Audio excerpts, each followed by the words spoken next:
और ऑपरेशन सिंदूर पर सीडीएस अनिल चौहान का बड़ा बयान। पाकिस्तान ने 8 घंटे में ही टेक दिए थे घुटने, ये सीडीएस का कहना है। 10 मई की रात 1 बजे ही पाकिस्तान ने घुटने टेक दिए और अनिल चौहान ने आगे कहा कि पाकिस्तान ने 48 घंटे की लड़ाई की तैयारी की थी, लेकिन केवल 8 घंटे में उसकी सारी तैयारियां धरी की धरी रह गई। तो ऑपरेशन सिंदूर को लेकर के सीडीएस अनिल चौहान ने कल बहुत बड़ी बात कही।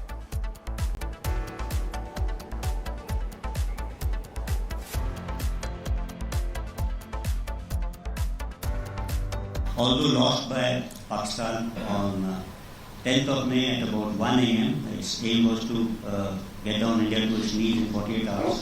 Multiple attacks were launched, and in some manner they have escalated this conflict, which we had actually hit only terror targets, but also into the military domain.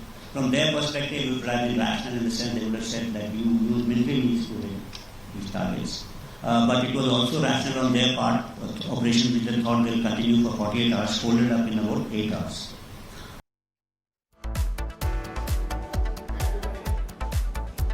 तो आपको बताएं कि 7 मई को भारत ने पाकिस्तानी जमीन पर मौजूद आतंकियों के ठिकानों पर हमला किया था।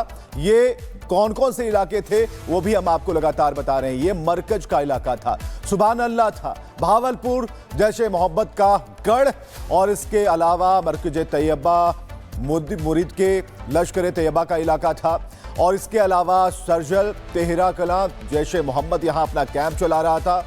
इसके अलावा हिजबुल मुजाहिदीन के ठिकाने जहां महमूना जोया और सियालकोट की वो जगह जहां पर पुरजोर तरीके से भारत ने हमला किया।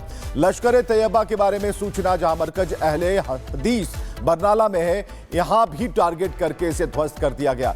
तो एक बड़ी तैयारी भारत की तरफ से थी, और जैसे ही उस तरफ 48 घंटे का अल्टीमेटम दिया, हमने 8 घंटे में सब कुछ कर दिखाया।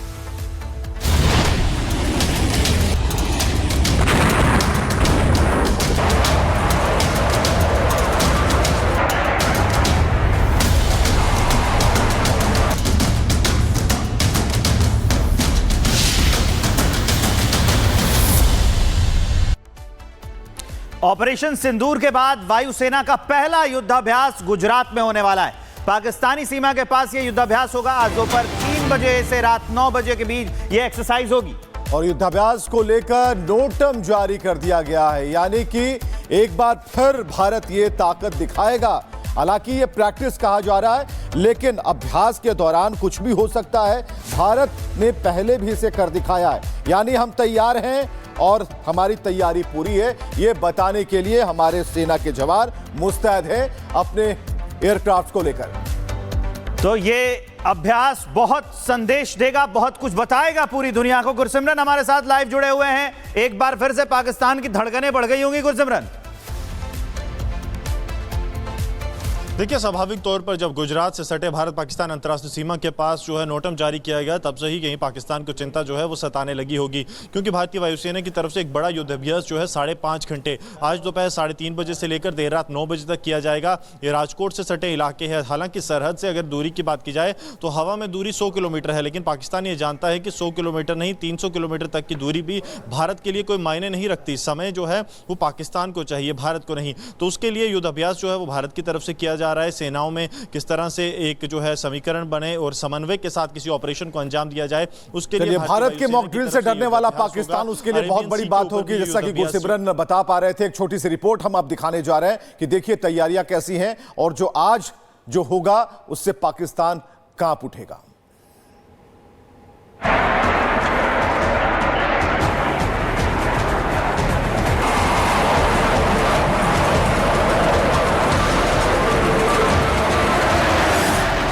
जब आसमान में गरजता है राफेल, तो शहबाज का कलेजा कांप जाता है।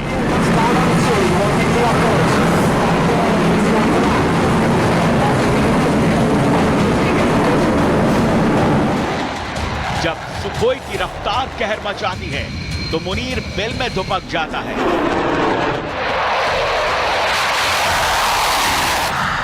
जब जैगुआर आसमान में चुनौती देता है, तो बिलावल थर थर कांपने लगता है।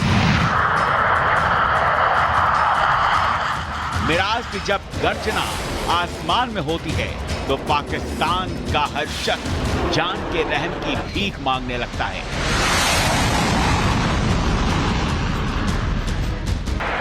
भारतीय वायु शक्ति की ये ताकत हवाई बातें नहीं, बल्कि पाकिस्तानी डोजियर में लिखी वो सच्चाई है जिसने दुनिया को ये मानने को मजबूर कर दिया कि भारतीय वायु शक्ति महाशक्ति बन चुकी है। भारत की यही वायु शक्ति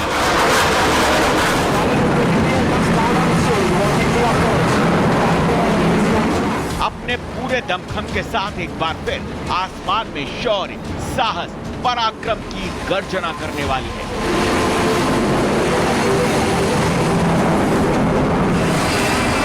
गुजरात सीमा पर आईएएफ का युद्धाभ्यास।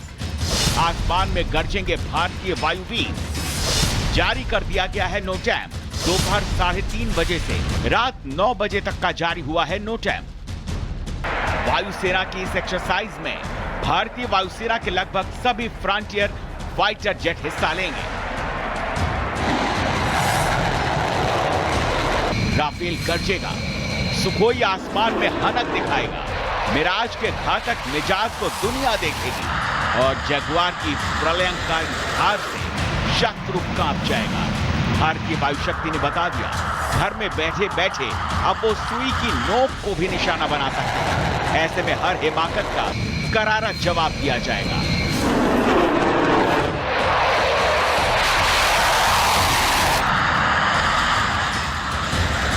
पहले मॉक ड्रिल देखी, अब सरहद पर वायुसेना की शक्ति गर्जना से पाकिस्तान केवल कंफ्यूज ही नहीं बल्कि घबराया भी हुआ है। क्या भारत अब भी कोई नई मारक शक्ति से सबक सिखा सकता है? आतंक के इस दोस्त के लिए यही डर, यही भय, यही घबराहट जरूरी है जिससे वो आतंक की राह छोड़कर अमन के रास्ते पर चल सके।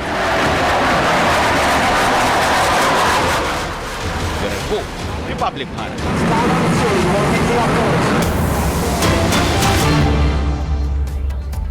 एक बड़ी खबर आ गई है। आतंकी मसूद के परिवार के खात्मे का नया सबूत सामने आया है।